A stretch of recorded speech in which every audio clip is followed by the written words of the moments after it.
Hey guys, welcome to my video. Going from PayPal, I thought, well, what are some of the other problems that are likely to most affect the future of humanity? It really wasn't from the perspective of, what's the best way to make money, which is okay, but it was really what do I think is going to most affect the future of humanity. So the biggest terrestrial problem we've got is sustainable energy.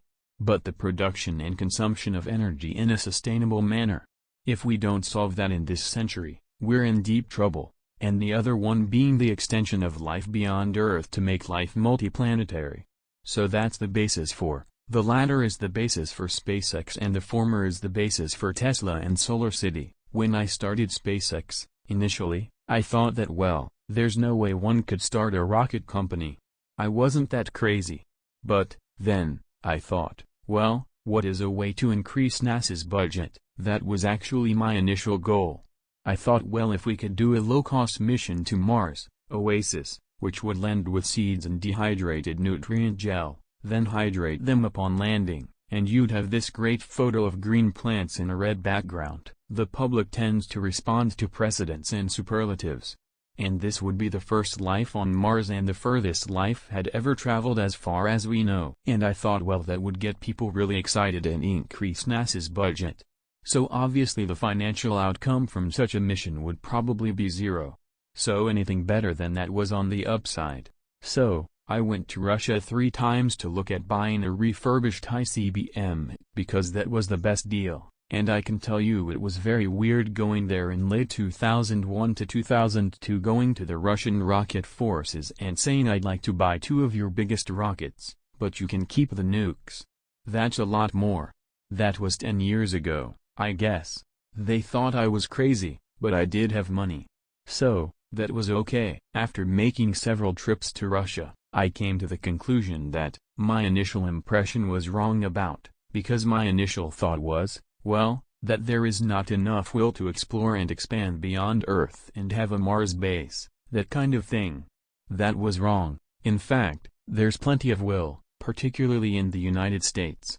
Because United States is a nation of explorers, so people who came here from other parts of the world. I think the United States is really a distillation of the spirit of human exploration. But if people think it's impossible, then well, it's going to completely break the federal budget, then they're not going to do it. So, after my 3rd trip, I said, okay, what we really need to do here is try to solve the space transport problem, and started SpaceX. And this was against the advice of pretty much everyone I talked to. One friend made me watch a bunch of videos of rockets blowing up. Let me tell you, he wasn't far wrong. It was tough going there in the beginning, because I never built anything physical. I mean, I built like a model rocket as a kid and that kind of thing. But I never had a company that built any physical. So, I had to figure out how to do all these things and bring together the right team of people. And we did all that, and then, failed 3 times. It was tough going. Think about a rocket, the passing grade is 100%. And you don't get to actually test the rocket in the real environment that is going to be in. So, I think the best analogy for rocket engineers is, if you want to create a really complicated software, you can't run the software as an integrated whole, and you can't run it on the computer it's intended to run on, but the first time you run it on the computer, it must run with no bugs. That's basically the essence of it. So, we missed the mark there. The first launch, I was picking up bits of rocket near the launch site. And we learned with each successive flight.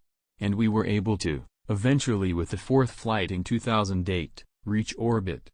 That was also with the last bit of money that we had. Thank goodness that happened. I think the saying is 4th time is the charm? So, we got the Falcon 1 to orbit. And then, began to scale it up to the Falcon 9, with an order of magnitude more thrust. It's around 1 million pounds of thrust. We managed to get that to orbit, and then developed the Dragon spacecraft, which recently docked to the space station and returned to Earth from the space station. That was a white-knuckle event. It was a huge relief. I still can't believe it actually happened. But there's a lot more that must happen beyond for humanity to become a space-ranked civilization and ultimately a multi-planet species. And that's something I think it's vitally important. And I hope that some of you will participate in that either as SpaceX or other companies. Because it's just really one of the most important things for the preservation and extension of consciousness. It's worth noting that Earth has been around for 4 billion years, but civilization in terms of having writing has been about 10,000 years, and that's being generous. So, it's really somewhat of a tenuous existence that civilization and consciousness has been on Earth. And I'm actually fairly optimistic about the future of Earth. So I don't want to people sort of have the wrong impression like we're all about to die. I think things will most likely be okay for a long time on Earth. Not for sure, but most likely. But even if it's 99% likely, a 1% chance is still worth spending a fair bit of effort to ensure that we have back up the biosphere, and planetary redundancy if you will. And I think it's really quite important.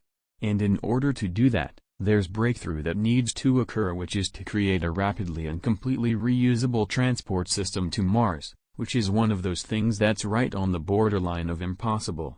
But, that's the sort of the thing that we're going to try to achieve with SpaceX. And then, on the Tesla front, the goal with Tesla was really to try to show what electric cars can do. Because people had the wrong impression, and we had to change people's perceptions of electric vehicle. Because they used to think of it as something that was slow and ugly, with low range, like a golf cart.